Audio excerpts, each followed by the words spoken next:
tell you, it's not good and bad. I mean, the stats have changed because Kurt-Lee's overseas. Kurt-Lee's probably top of the pops in the Mitsubishi Boars team in the Japanese league. And that's the same thing. I tell you, it's not good for South African rugby that the best players who make the line breaks are playing all over the world and not for our franchises.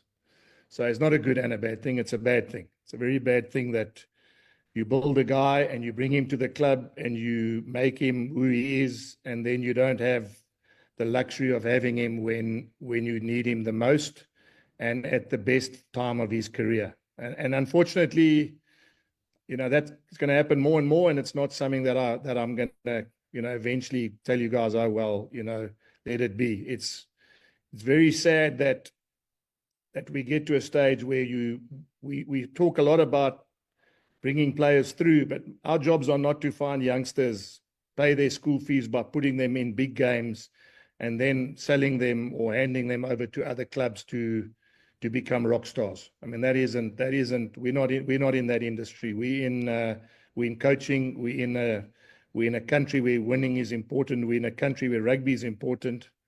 So sorry to lumber the same point, but there's no good in that comment, that your stats are different.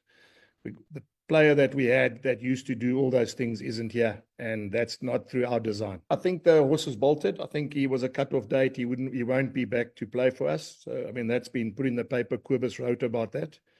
And there's a lot of things in the paper that I read, guys, that you guys know more than me. So, yeah, I mean, I read today that one of my props is signed with another franchise. I didn't even know that my prop is still under contract for 2 years. So, again, I ask you guys the question. I didn't realize that you can sign a guy when he's got 2 years left. Yeah. And if you've got 2 years left, you can't really chat to a player while he's still under contract. And again, I've heard the same about Kurt-Lee Arendse, and I'm concerned because there seems to be no watchdog when it comes to who's signing who, when they're going, who's talking to who, who goes overseas, who can stay. I mean, just really, all the sort of things are fascinating to sit on the outside and look. So Brennan and I, another player signed for another franchise, and all I hear about is salary caps and restrictions and all that sort of stuff. So I can't answer you, but I will say whatever I know, you know, and it's in the paper. So 1 week I read Kurt-Lee not keen to come back, but he's got a year and a half left on his deal.